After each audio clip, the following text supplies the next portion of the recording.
At the door, they take our phones and have us sign an NDA, which isn't uncommon in house parties like this in LA. And they Hell no. If you got to sign an NDA to get into a party, another red flag. Get the hell on. You got to take the phones. Oh man. That was 2 red flags in one. You got to take the phones. And you got to sign NDA? So what the fuck y'all about to do up in here that I can't speak on or record? You know what I'm saying?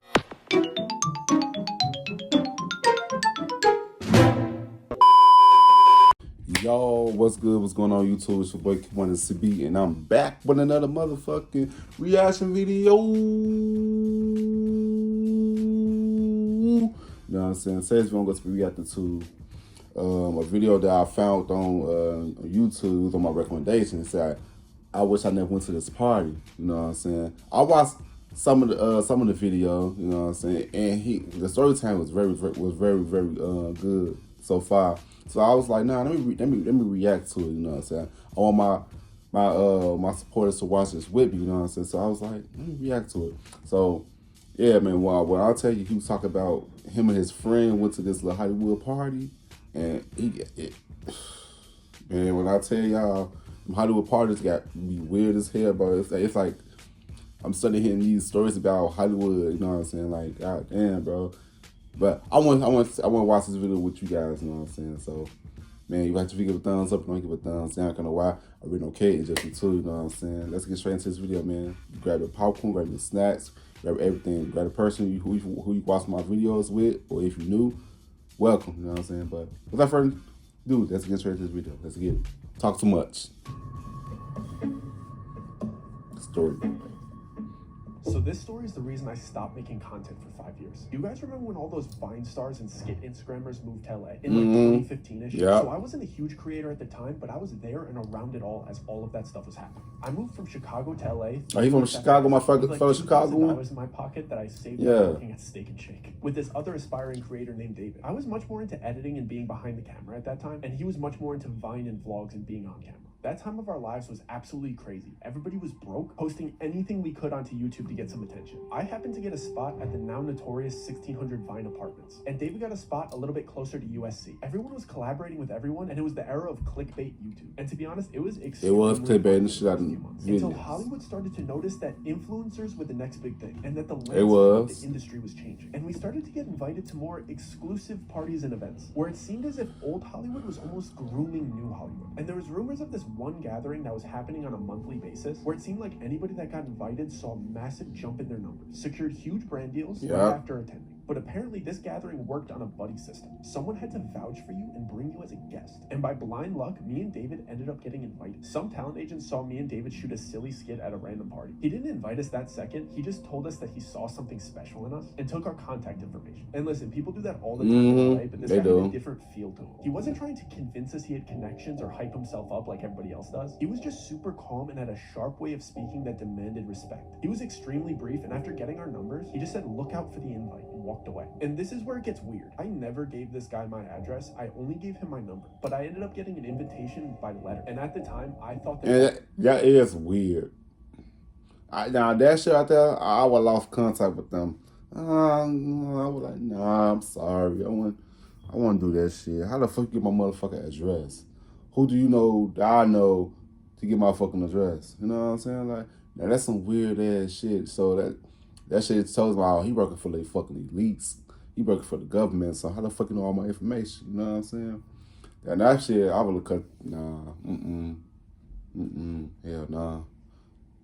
That's the video. So cool. But in retrospect, as an adult looking back at it, that alone was a huge violation of It was. But at the time, I tell you, I was absolutely buzzing with excitement. When I got it, the letter was so extravagant and detailed. It was gold with black and red lettering that read something like, "Your talents have been noted, your name has been endorsed, and I'll never forget this part. The dreams you've been chasing are a night away to the seventh heaven." And the address was a beautiful home. The seventh heaven? That was set to happen that weekend. It also noted to not be a minute late and not to expect to leave before midnight. And at the time, it felt like the Willy Wonka golden ticket. And the excitement doubled when I got a text from David at the same time, in all caps saying, "Did you get one too?" I felt like our lives were about to change. And I was right. David blew up after this party, and I had to go into hiding. I felt like our lives were about to change. And I was right. David blew up after this party, and I had to go into hiding. When David I tell you who? I was on cloud 9 leading up to that party, I mean it. I was so young and naive and delusionally optimistic. I truly believed that I was. And that's the ones they go out there too. The ones that's fucking naive and gullible. That's how they get you, and they know that, and they know that they could change your life, but they know that they got something that you want.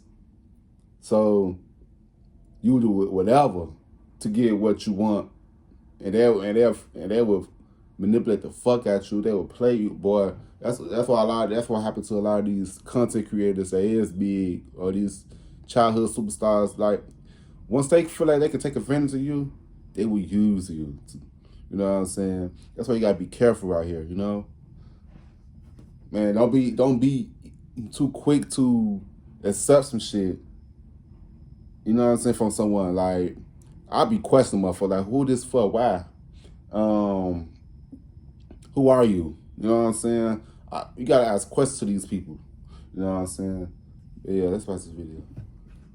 At this party and leave rich, because it literally seemed like that was happening to the creators around me that attended. I was hyped. I've never been a braggy person, but when you're young and excited, you get consumed by good news and want to talk to your friends and peers. So everybody that I chatted with who I knew was a content creator and was in the know about this party, I couldn't help but to tell them. And all the feedback was positive and along the lines of, "Let me know how it goes," or "Can you try to get me into the next one?" And even some from bigger creators saying, "I'll see you there," with like a little smirk on their face. Like they were pumped. That's the Except Shaq for one meme. conversation with a creator that most of you probably know. This creator is an extremely positive guy, and he's one of the most wholesome, bubbly, genuine guys I met out there. And when I told him the good news, he looked at me like I told him a tsunami was headed towards the building. The usual joy that this man brought to every conversation turned into real fear and concern. And he made me leave the lobby and come up to his apartment before explaining anything to me. Like he was scared that somebody was going to overhear our conversation. When we got up to his apartment, he was just pacing. Like he had no idea how to start this conversation. But when he finally spoke up, all he said was, "Listen, Doug, I know you're excited, but I'm begging you, please do not go. That man is not who you think he is." He was Right.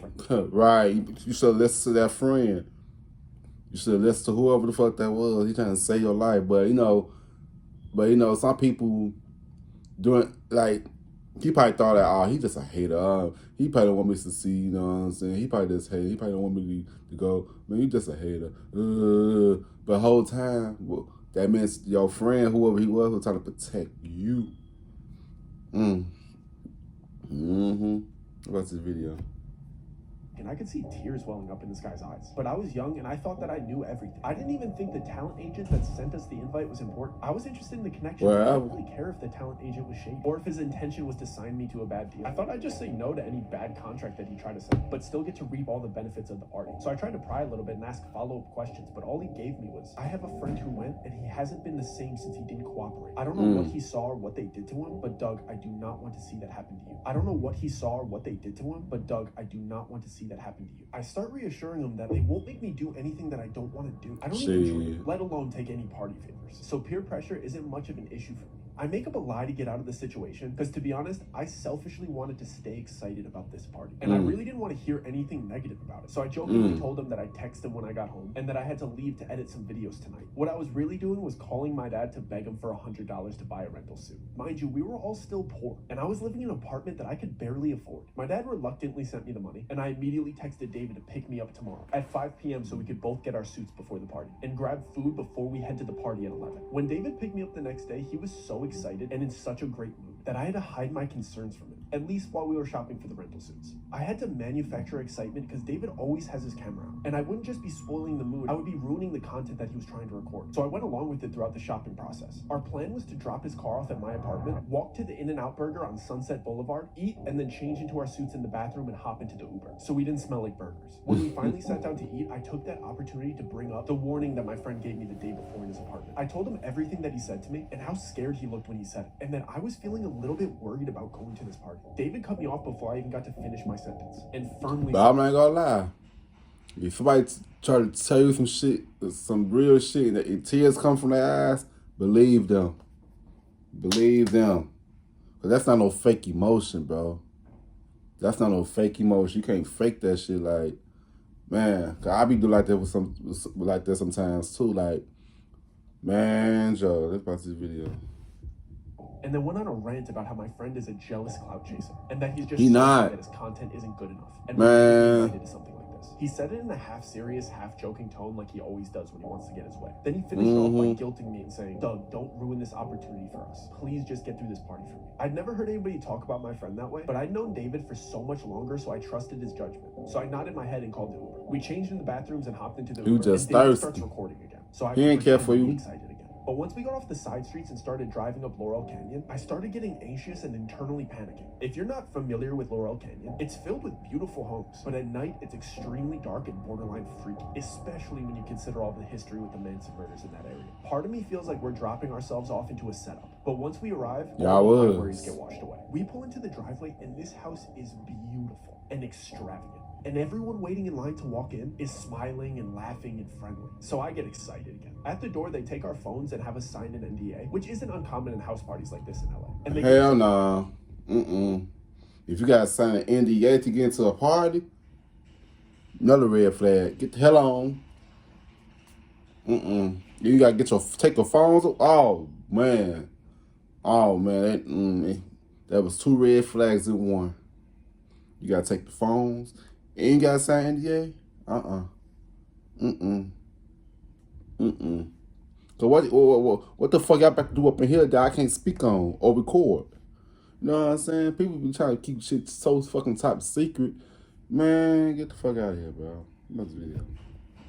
And a name tag with funny aliases. My mask looked like a bear, and David's looked like a bird. My alias was Stardust, which David got a crack out of, and his was Benji. We enter what you could call like the lobby of the house, and as we're walking in, the apparent host of the party starts giving a speech. This man is very eccentric and outspoken, and he's got the cadence of a late-night show host, and I spot the agent that invited us standing right behind him. The speech was basically just encouraging everybody to have fun, and explaining the itinerary of the night. Apparently, this was a themed room party, and all of the guests were instructed to move to the next room whenever the grandfather clock chimed. He wrapped up his speech with some cheeky joke, and then one line that still irks me to this day. He said, "Have fun now. Our descent starts at midnight." I tried to give David the eyes that I didn't like where this party was going. This type of behavior from people that I saw as adults made me extremely uncomfortable. The moment the host wrapped up his speech, a couple of workers came out of the doorway. They were holding a couple sets of long poles. All of a sudden, music started playing, and everybody seemed like they knew what was going on. So I just went along with it. So I guess these parties start off with a big game of limbo. It's funny seeing people dressed so nicely playing a silly child's game, but it's even weirder seeing A-list celebrities being so excited to play. Because everybody had masks on, but when somebody that you grew up watching in movies walks by you with a quarter of their face covered, you still know it's them. I was amazed with how inviting and willing to introduce themselves these people were. I was expecting at least an undertone of uppityness in it, but it seemed like everybody was involving everybody in conversation, and they were frequently introducing themselves to me with their alias, of course. The only thing weird about it was something that I didn't notice until the third person did it. When they shook my hand, they pressed their thumb into the soft part between my thumb and my pointer finger, and I only recognized the pattern because the third guy gave me a big smile and said, "This must be your first time here." In retrospect, this should have your pulse. To check your temperature, like see how you is. That's how they know if your shit thumping. That mean he nervous. He nervous.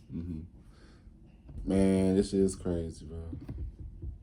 But it seemed like they got friendlier when they realized that it was my first time here. So I didn't really think anything. That's how they get to lure your ass in. About this odd handshake, the first grandfather clock chime went off, and everybody excitedly rushed into the second room. When I finally got in there, I was taken aback by the dramatic decor change. Everything in this room was different shades of blue. The music was romantic, and all the furniture was cabana beds and love seats. I stood there for a second trying to realize what was different, but I couldn't put my finger on it until some girl walked by and caressed my shoulder in a really flirty manner. The decor changed, but the way everybody was acting was drastically different. Before, everybody seemed to be outgoing and inviting and friendly, but the second they stepped foot into this room, they became touchy, flirty, and suggestive. I was only 19 and all that people this that type of behavior no touch me. I saw as adults made me extremely uncomfortable. especially when I saw that I would rather had leave. curtains that you could But close for he probably stayed and for I his realized that friend. these people weren't just being suggestive, they meant it. I tried to give David the eyes that I didn't like where He this ain't party was care. going, but he seemed to be really enjoying the female attention, so I was on my own. I basically stayed in perpetual motion and walked laps until the next chime went off, so I didn't have to sit next to anybody for too long and let them get too comfortable. The clock finally went off and everybody rushed to the next room immediately. The weirdest part was the people that were in the private sections didn't even bother redressing except for the mask. I was in no rush to get to the next room, but I could see into it over the crowd of everybody's head. The walls were bright orange, but the smells that were wafting in from that room were amazing. And when I finally got in there, it was like the Hogwarts feast. It was table after table of the most delicious spreads I've ever seen. There was full tables for seafood, full tables for meats, full tables of sushi, and an entire wall of spirits. I almost started enjoying myself until I saw the way these people were treating this food. They were disrespectfully biting chunks out of delicious prime rib roasts. They were just shoving copious amounts of high-grade sashimi into their mouths and eating caviar like it was cereal. The way that like they were skin just kill, grabbing with their hands and just spitting out things that they didn't like onto. It's like they eating like vultures and shit. You know what I'm saying? There was vultures. They might could be skin crawlers, or reptiles. You know, reptilians. See, I know that most of the people that's in the higher ups, they are fucking reptilians, bro. Hollywood's full of reptilians. The industry full of reptilians. Or ruined my appetite. At this point, I wanted nothing. That's not regular human shit. At this point, I wanted nothing to do with these people. So I went up to the only familiar face in the room. The agent that invited me was the only other person not eating. So I approached him and lifted up my mask, so he'd recognize me considering we'd only met one time. Before I even got out my greeting or got my mask halfway off my face, he abruptly pressed my mask back into place and sharply said, "Mask stay on till the 6th room." He did it in a way that seemed like I was embarrassing him for not knowing the rules. So to ease the tension, I jokingly replied, my attitude was crazy, make bro. eye contact. He just Hey, dismissively replied, "I encourage you to engage in the festivities. A slow drip is better than a flood." He started to walk towards the door as the clock chimed for the next room, like he knew it was about to go off. I didn't like that interaction at all. He's the one that invited me here, and he seemed to have no interest in talking to me. I just kept going over what he said the entire time while we were in the next room. This room was yellow and basically just a casino. I wanted to talk to David privately and let him know that I wanted to leave, but he seemed to just be caught up in the momentum of the game. Plus, there was a roulette table in the room, and David's freakishly good at roulette. So at this point, the winning streak that he's building is the center point of the party. I can't fully focus on what the agent said to me because I have to pretend to be excited about David's winning streak in a fake casino where you're not actually winning money. And like clockwork, the chime goes off. The entire party starts rushing to the next room again, and the vibe changes dramatically. I'm the last person to walk into the bright red room. This room didn't seem to have a specific activity like the others. It was just empty and bright red, and everybody was whispering to each other. For a split second, I thought it might be a big game of telephone or something silly like that, but as I started walking through and brushing shoulders with these people and hearing what they were saying to each other, I started questioning everything. The same people that I saw laughing and celebrating and eating together were whispering the most heinous, offensive comments directly to each other. I mean things that you wouldn't even say behind your friend's back, they were saying it to their face. I'm talking friendship-ending secrets and personal opinions about each other laced with envy and jealousy. I hurried to a quiet corner because I was sick of hearing everybody's dirty laundry after walking around for a minute and a half. And you know what's so crazy though? That was a room they trying to test your frequency. They trying to put your frequency at a low frequency, bro. These Hollywood elites, they know their energy is important. You know, they trying to lower your frequency. That's God was with you at that moment, bro. Your friend, he was gone. They took your friend. That was God protecting you. You know what I'm saying? It was one of your guardian angels was with you that day, bro. You know what I'm saying? You watch the video. All clicked. I knew exactly what this party was. I see the host ask the first person in line a question before having them repeat something that he said. When I tell you I am done with this party, I am absolutely not doing it. All the dots start connecting in my head while everybody's being horrible to each other around me. I'm trying to recap the whole night and remember the order of each room to solidify my suspicions, but the chime for the next room goes off. This time, everybody gets eerily quiet and calm, like they got all of their venom out. The host of the party announces for all of the newcomers to come to the front. All of the attendees form a single file line in front of the next room's door. There's about 10 other newcomers in front of me and David, and the agent that invited us is standing to the left of the door, and the host of the party is standing to the right. The host has a pile of books on the table next to him. I see the host ask the first person in line a question and then grab a book based on his answer. He would present the book to the person and place a diamond-shaped metal symbol on top of it before having them repeat something that he said. Then he'd take their mask off and let them enter the next room. I couldn't make out exactly what he was doing until there was only 2 people ahead of me in line. The books were Bibles, Qurans, Torahs. You'd ask the person, and which one is yours? Whichever they chose, he'd grab it and place the metal symbol on top of it. He'd have you put your hand on top of the metal symbol and then repeat, I am my own God, I bow to nobody but myself. When I tell you I am done with this party, and I would... Yeah, when you trying to compare yourself to God, that's another red flag, bro. That we are gods within, but we not gods, like how our higher gods is, you know what I'm saying, bro? Nah, we are made in God's image, you know what I'm saying? We probably got God abilities, but we not God. We are not God, bro. That's the video.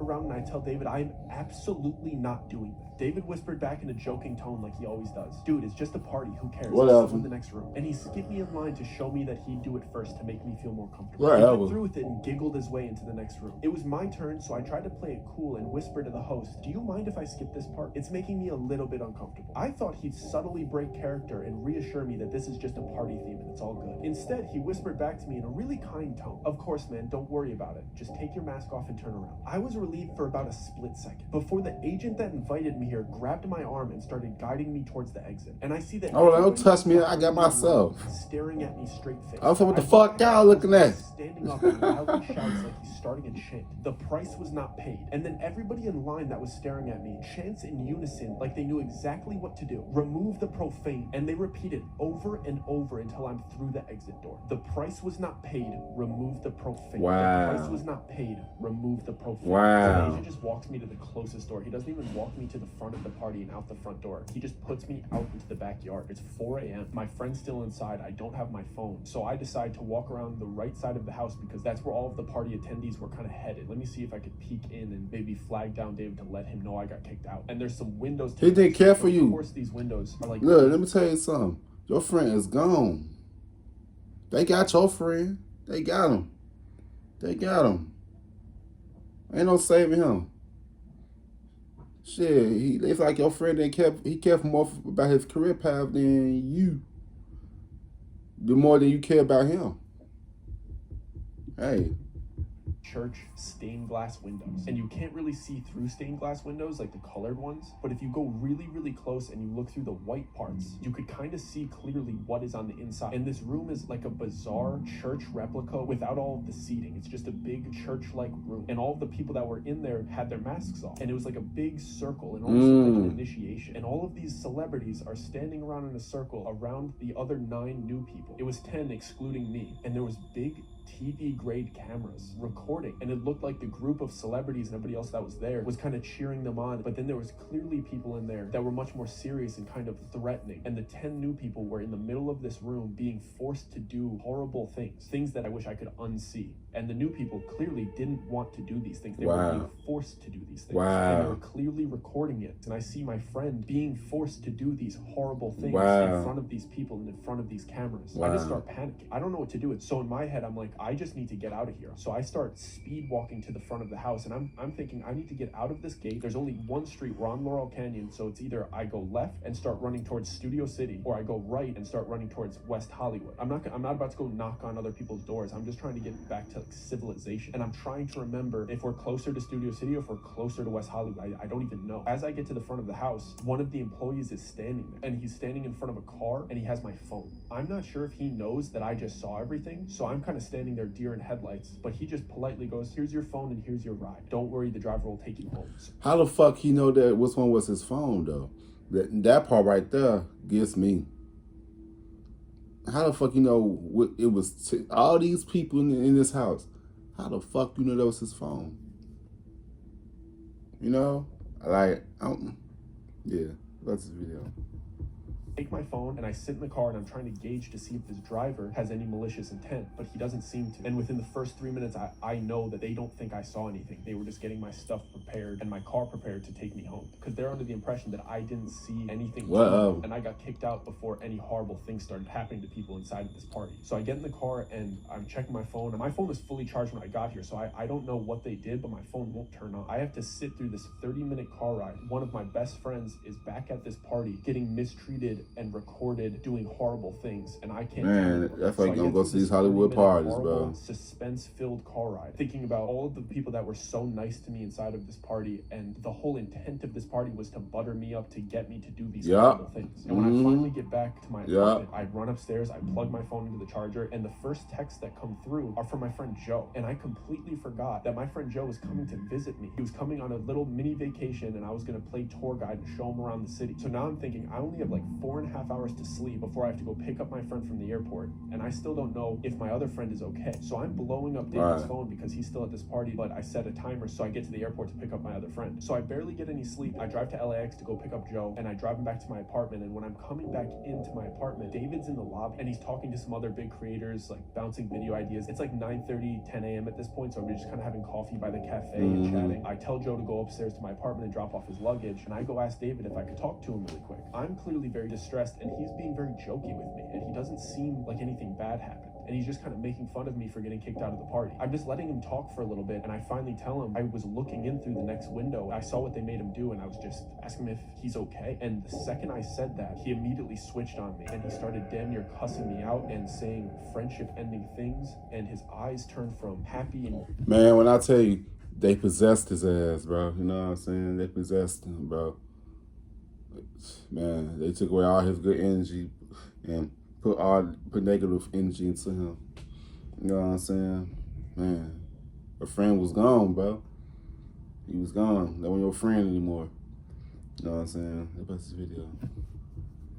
Filled with almost fear and a little bit of betrayal. When he stormed off, he pulled out his phone and he was calling somebody as if he was like reporting something back to them. I immediately start freaking out. I assume that he's telling me that I saw what they did. And now I have my friend upstairs who thinks he's just on vacation, when I just saw hyper successful, rich people doing unspeakable acts, and they have all of the resources to come after me. They know where I live, and David isn't even on my side because the dirt that they have on him now. I have to pretend that everything's okay to Joe because... Man, it's a lot of people that's that way, man. I don't even really know how bad the situation is. That should make you go crazy. Tell him about everything that happened the night before, and I promised Joe that we're gonna go to Runyon Canyon this morning. So he goes and changes into hiking gear, and I drive him over to Runyon Canyon. We do the hike for a few hours, and when we come back and I check my mail, there's another letter from these people, and I take it to the bathroom because I don't even want Joe to see it. And it's a screenshot of the surveillance footage of me looking in through the window, and a little handwritten note, just a reminder of the worst mistake you've ever made. Curiosity killed the cat. And I started freaking out. I know that David just betrayed me and told them that I saw, and now they have proof that I saw. Now I'm just a walking liability to them, and now they're threatening me, and that was the worst mistake that I've ever made, and insinuating that curiosity killed the cat. I'm the cat, but it's still not enough to tell Joe about what happened. So I just go on with this charade, and I'm just playing tourist, bringing my friend around the city, and the first day, nothing happened. And to this day, I firmly believe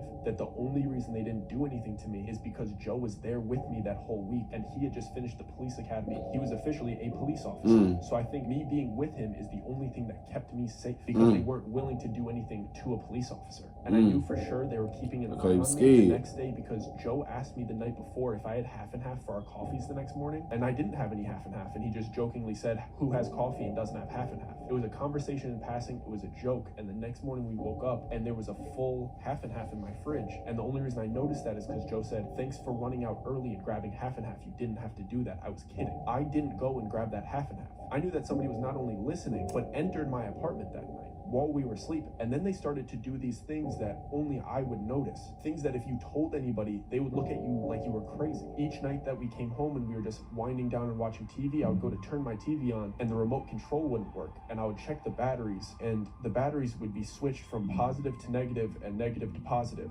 Like they came into my house and just flipped my batteries. I know that my remote control worked the day before, and they just needed me to know that they were in my house and flipped my batteries, just to let me know that they were invading my privacy. see on a daily basis. That shit is crazy. To when I would take Joe to lunch, or we would pop to the grocery store, or we would go to the movies, and we would come back to the car, and my left blinker would be on. They would just open my car and put it down, and every time we would come back to the car, my left turning signal would be on. It happened like 6 times. How can I tell anybody that somebody broke into my car and turned my left signal down? It's something that only I would notice. And I can't tell Joe because I'm not trying to scare him, and it's also something that I don't even think he would take seriously. He would probably say, you probably hit it down when you were stepping out of the car. And then things started to pick up. They started to do very specific things to me that weren't just by chance. We came home one day and I locked the door behind me like I was doing every time because I was super paranoid. My apartment door lock just locked swiftly. My apartment door lock doesn't lock swiftly. I would have to like press into it and jiggle it and force it to lock. And it's been like that since I moved in. And it had this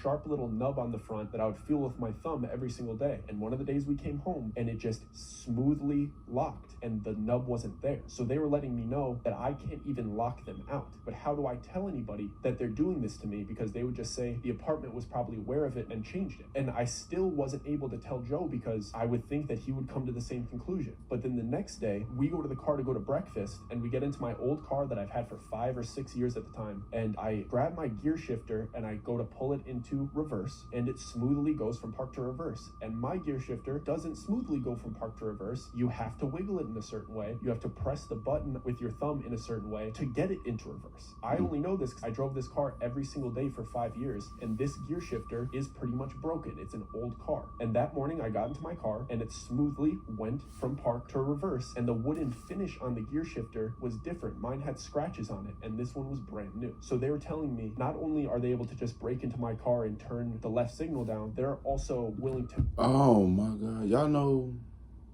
what this kind of remind me of Lisa Lafayette Lopez's death?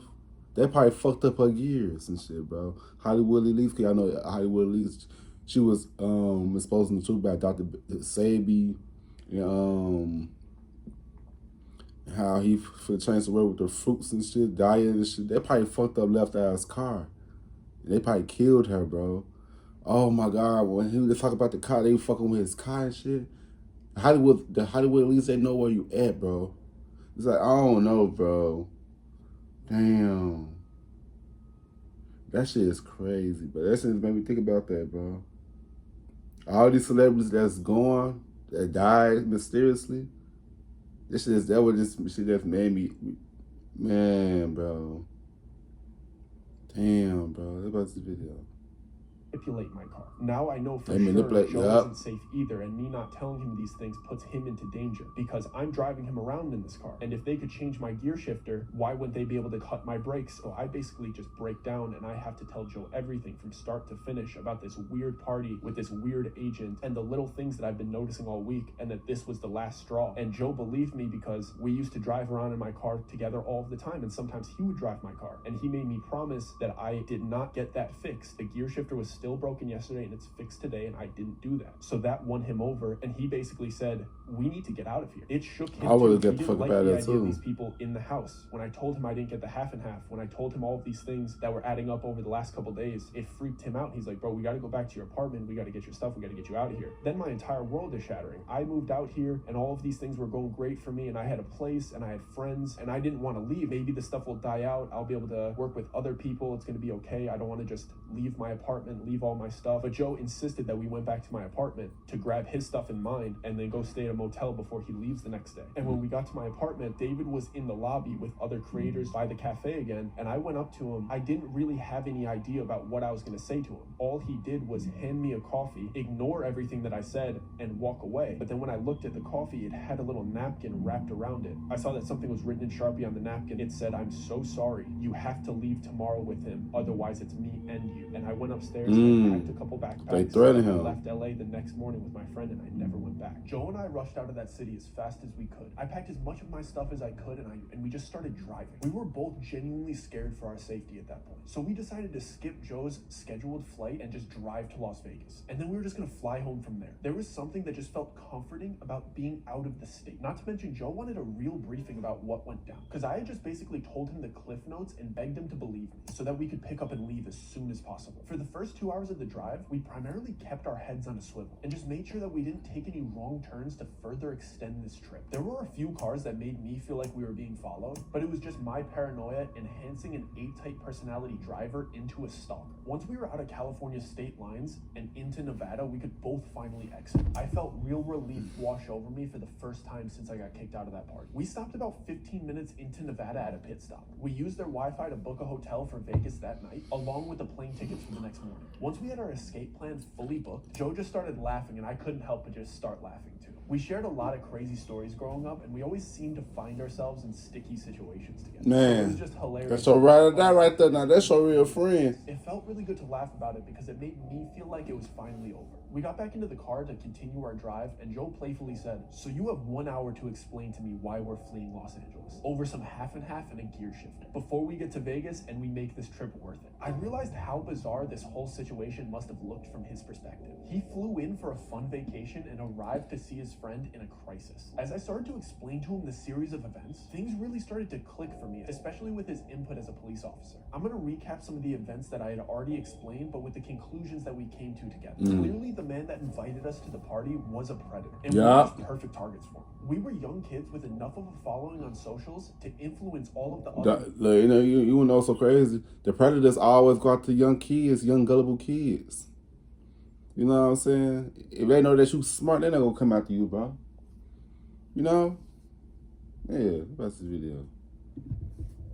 Creators in the area. We had just made a major change in our life by moving across the country, and we were completely isolated from our families who we could consult with about important decision making. And we were in a bad financial situation because at the time, just having... I ain't moving to no motherfucking Hollywood. Hell no, I'm staying my ass home. Targets to be indoctrined into a system where they could have full control over our budding careers. And apparently that's what they want. Communities look for potential members. Yeah. Not to mention, we were in LA trying to make a career in entertainment, and it seemed like they held the key to our dreams. Yeah. I was explaining to Joe the invitation and how he showed up to my house. We came to the conclusion that this guy approaching us at that party was not a coincidence. He had to have been scouting us prior to the time that I thought that we just met by chance. The party itself was a trap as well. When I finally had the chance to process what he said to me about the slow drip is better than a flood, it really started to make sense. Each room was designed to slowly introduce you into giving into temptation, and everybody there being so nice and inviting was clearly seeing all of these people that you've looked up to for years indulging in these temptations of each room and inviting you to join in with them is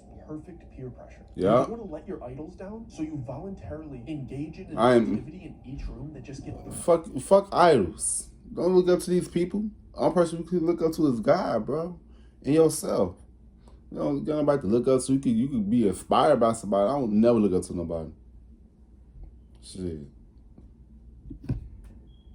Worse and worse. And of course they start with flirtiness and overeating delicious food. And of course spirits, because those things are so easy to give into. But the temptations of the night keep getting worse as you go on. He wanted me to feel the slow drip, so when it was time to commit the heinous acts of the 6th room, it didn't feel like a flood. It's clear why they kicked me out when they did. I wasn't indulging the way everybody else had. And when it came to the time was protecting you. It was the last straw. Most people, like myself, would think it was just part of the party fee. But to them, it's the test to see if you're broken down enough. For the fun of the party. That's what y'all know. It's so crazy. That's why I was just explaining earlier. I was like, they just trying to see like how your frequency is. They're trying to lower your frequency and see what they can get you. Your frequency is low enough to indulge in these low vibrationals activities. They got you, but his energy was up, so they couldn't get him. So his energy too high, so we can't get him. He vibrated high. He wasn't folding for these temptations. You know what I'm saying? Temptations that can get you though. You know what I'm saying? What's the video?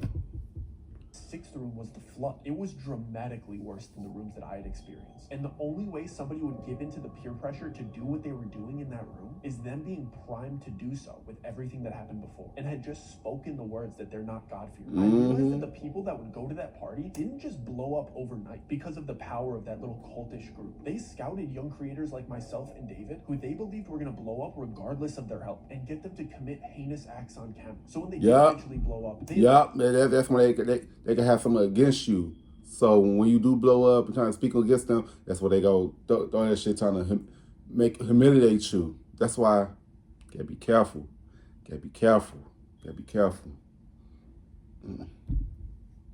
blackmail on them to control Yeah. you. They would try to get you early so before you were making money independently, so that they could control you. Because if you were already established and wealthy, why would you even care about going to a party like this? You just Exactly. don't care. It's too late for them to infiltrate your life. Do they help you with big collaborations? Yeah. But these collaborations are built off of fear and trauma. That's how they keep their group so tight. You can't get into this group unless you also do these horrible things. They kicked me out and let me leave because they thought I actually didn't see anything too bad. From the outside perspective, I had just gone to a cool A-list party in a beautiful home filled with beautiful people. That's how they get you. I couldn't say anything bad about it publicly without sounding bitter that I got kicked out. That's how groups like this need to operate. From the outside looking in, it has to look amazing and wonderful to be a part of. From the inside, they need blackmail that's so bad on you that you can never speak out against it without getting your reputation destroyed. It made sense why they went after me the way they did. They need to do things to me that only I would notice because they couldn't be seen openly harassing me. It would make them look bad. So they had to infiltrate my privacy and scare me secretly. I still don't know how far they would want to get me to leave the city. If they would get violent or try to get me to fall victim to an accident. But they wanted to scare me out of the city. And I thought back to my very kind friend that warned me about this part and how secretive he was being about how much he knew about it. He couldn't just openly say how weird those people were because it would make him a target. He knew that if he kindly declined their offers and acted like he knew nothing about them, he could go about pursuing his career unbothered. And it really made sense why they would target potential big creators. Because if the kid with the most clout is a part of this group and the only way to collaborate with him was to go through the same indoctrination, they would be able to control an entire generation of creators. To be honest, that's true. Good at what they do. There was a clear system that they followed, and the way that they approached harassing me out of the city, it was done at a professional level. Joe told me that it's called gang stalking.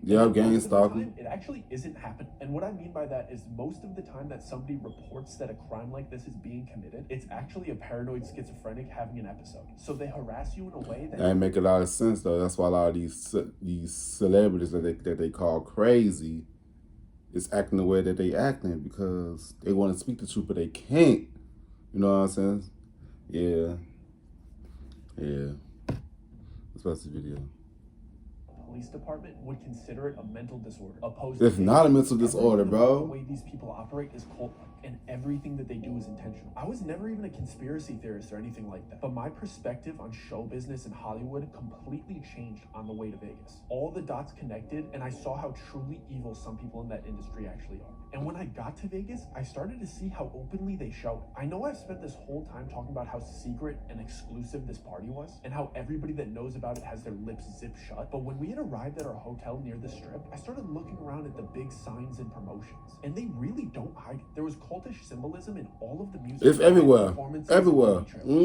Everywhere. Cool designs and eccentric artists was blatant symbolism for what was actually going on. I would never look at showbiz the same after that. I'm extremely happy being an independent artist. Yes. In the middle of the country, away from those cultish hedonists. Yeah. I never received another letter or heard from David again. But what I can tell you is that everybody that was affiliated with that group became massively famous. But everybody involved fell as hard as they ascended and have had even more massive controversies. And to anybody pursuing a life in the arts or social media, do not fall into this trap. They will promise you everything that you've ever wanted.